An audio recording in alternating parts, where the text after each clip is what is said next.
hope you're having a great day. Today I want to talk about one question that frequently keeps coming up all the time. Luke, why do you say eat like a rainbow? Well, I don't say eat like a rainbow myself. This is what medical science teaches us. This is what nutritional science teaches us. One of the simplest and the most fundamentally important rules of nutrition is, how can you make your plate look like a rainbow?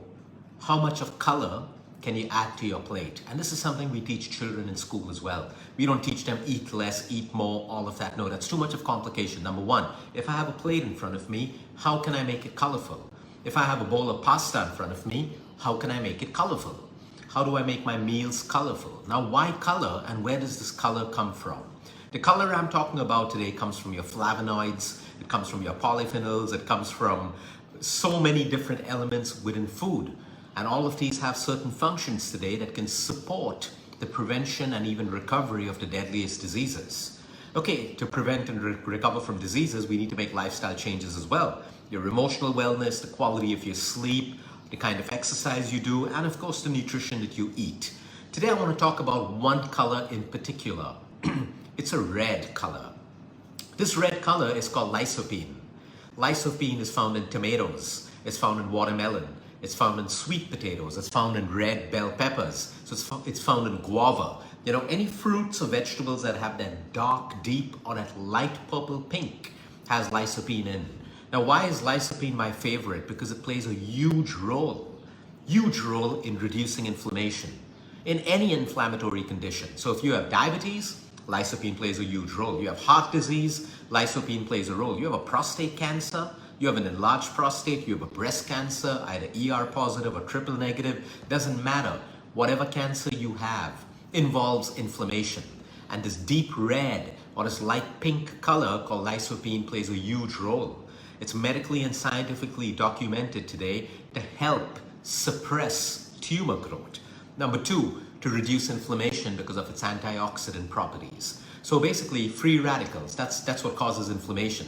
You find free radicals in pollution, in cosmetics, in refined oils, in refined sugar, poor lifestyle. All of this creates inflammation in the human body.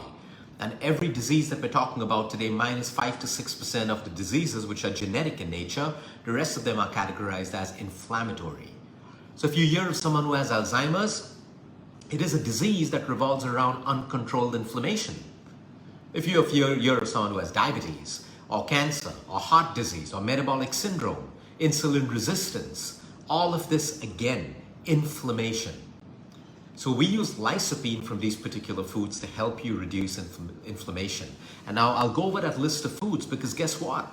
If we're eating in balance, we're already getting these colors. Most of us, very few people cannot eat tomatoes. They're nightshade vegetables. Sometimes people with an autoimmune condition or an allergy, they can't have tomato, but that's okay, they can have watermelon.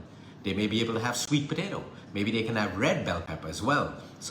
But tomato is the most commonly used, ingredient in our food. So any curry that we make, it has a base of onion and tomato, and then you add all your spices. You can make a tomato soup at home. That's one of my favorites, a simple tomato soup. You can add basil, you can add oregano, you can add parsley, you can add ginger, garlic, onion, whatever it is. You can add other veggies to it. Sometimes I add beetroot and carrot to my tomato soup. Sometimes I add sweet potato. Sometimes I add pumpkin if I'm looking at boosting my immunity. But now lycopene requires heat to be activated. So when you have a raw tomato, it's very different than having a cooked tomato. For me to get lycopene to help me reduce inflammation and help me with everything I spoke about, it should be cooked. When a tomato is cooked or boiled or steamed, the cell walls become easy to break down, allowing lycopene to exit. So when we're eating a hot tomato or eating a tomato soup or curry preparation that has tomato in, it's going to be good for us. Now, in the raw form, watermelon. That lycopene, it doesn't have to be cooked. In a sweet potato, it can be cooked again. In red bell peppers, it can be cooked again. In a raw form, you may not get too much of the lycopene, but in a cooked form. So even if I want to have a raw bell pepper salad, I can just steam the bell pepper lightly and add it to my salad. That is the power of nutrition.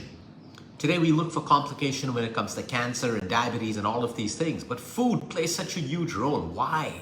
Because food is information to your genes. Every time you eat food, Okay, that food becomes information to your genes.